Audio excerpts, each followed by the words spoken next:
L'éducation est une promesse murmurée à l'oreille des enfants, la promesse d'un avenir meilleur, la promesse d'opportunité. Mais à travers l'Afrique, cette promesse semble brisée. On voit des salles de classe surchargées, des ressources limitées et un programme scolaire qui peine à suivre le rythme du monde moderne. Ce n'est pas seulement un problème africain, c'est une crise mondiale. Quand on manque à éduquer nos enfants, on manque à investir dans notre avenir. On voit les conséquences de César House. C'est une promesse brisée chaque jour des jeunes pleins de potentiel laissés pour compte, piégés dans un cycle de pauvreté et de manque d'opportunités. Il est temps de faire face à une dure réalité. Le système éducatif actuel dans de nombreuses régions d'Afrique ne fonctionne pas. Il est temps de changer. Il ne s'agit pas de pointer du doigt ou de s'attarder sur le passé. Il s'agit de prendre la responsabilité de l'avenir. Il s'agit d'allumer une flamme dans le cœur de ceux qui croient au pouvoir transformateur de l'éducation. Il s'agit d'oser rêver d'une Afrique où chaque enfant, quel que soit son milieu, a la chance d'atteindre son plein potentiel. Les statistiques dressent un tableau sombre. À travers le continent, des millions d'enfants abandonnent l'école. Ils sont forcés de choisir entre leur éducation et leurs besoins fondamentaux. Les familles qui luttent pour joindre les deux bouts n'ont souvent pas les moyens de payer le frais de scolarité ou les uniformes. Il ne s'agit pas seulement de chiffres sur une page. Ce sont de vrais enfants avec de vrais rêves à qui l'on refuse la possibilité d'apprendre et de grandir. Chaque pupitre vide représente une opportunité perdue. Un médecin, un ingénieur ou un entrepreneur potentiel. Perdu à cause d'un système qui les a laissés tomber. Les raisons du décrochage scolaire sont complexes et variées. Mais une chose est claire, nous ne pouvons pas nous permettre de perdre une autre génération.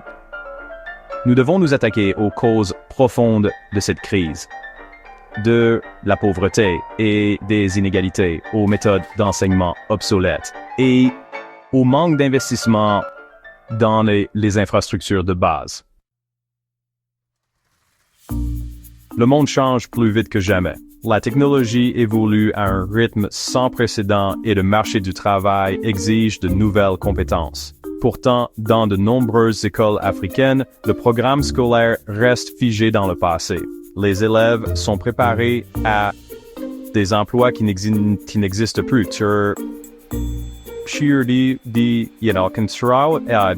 Mal équipés pour s'épanouir à l'ère numérique.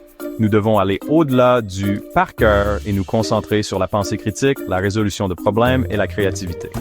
Nous devons doter nos jeunes de la culture numérique et des compétences entrepreneuriales dont ils ont besoin pour réussir au 21e siècle. Cela nécessite un changement de mentalité. Nous devons voir l'éducation non pas comme un moyen d'arriver à une fin, mais comme un voyage d'apprentissage tout au long de la vie. Nous devons encourager l'amour de l'apprentissage chez nos enfants. Une soif de savoir qui restera avec eux longtemps après qu'ils aient quitté les bancs de l'école. On ne peut pas parler d'éducation en Afrique sans reconnaître l'ombre persistante du colonialisme. Les systèmes éducatifs dont nous avons hérité ont été conçus pour servir les besoins des colonisateurs et non pour autonomiser les colonisés. Cet héritage continue de nous impacter aujourd'hui. Nos programmes scolaires privilégient souvent l'histoire et la littérature européenne par rapport à notre propre riche patrimoine culturel. On nous apprend à aspirer à être comme les colonisateurs, plutôt qu'à embrasser nos propres identités et à célébrer nos propres histoires. Décoloniser notre système éducatif ne consiste pas à effacer le passé, mais à se réapproprier notre récit. Il s'agit d'apprendre à nos enfants à analyser l'histoire de manière critique, à remettre en question le statu quo et à envisager un avenir libéré des chaînes du colonialisme. Deuxième partie, la touche d'un enseignant.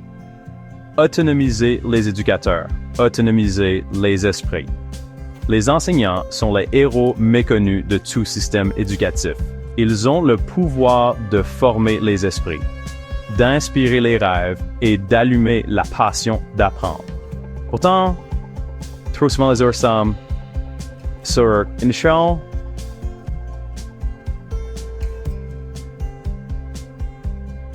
sont sous-estimés, sous-payés et surmenés. Nous devons investir dans nos enseignants en leur fournissant la formation, le soutien et les ressources dont ils ont besoin pour exceller. Nous devons créer un environnement de travail où les enseignants se sentent valorisés, respectés et habilités à faire la différence. Huitième partie, Blaise le Winner, Your Hero Eye. Une lueur d'espoir, un appel à l'action. Parlons de Blaise le Winner. Ce jeune homme armé d'une connexion Internet et d'une détermination sans faille a appris à coder tout seul. Il a osé rêver d'un avenir meilleur, un avenir où il pourrait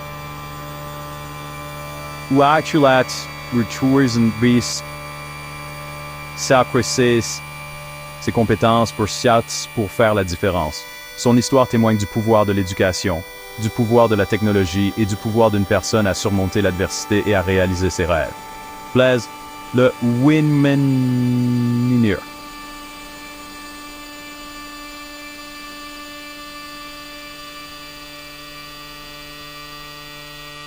C'est une inspiration. Il représente les millions de jeunes Africains qui ont soif de savoir, qui sont désireux d'apprendre et qui ont le potentiel de changer le monde. Neuvième partie. Oser être différent. Oser être différent. Oser tout changer. Oser être différent. C'est plus qu'un slogan, c'est un appel à l'action. C'est un appel à remettre en question le statu quo, à remettre en question la façon dont les choses ont toujours été faites et à exiger mieux pour nous-mêmes et pour nos enfants.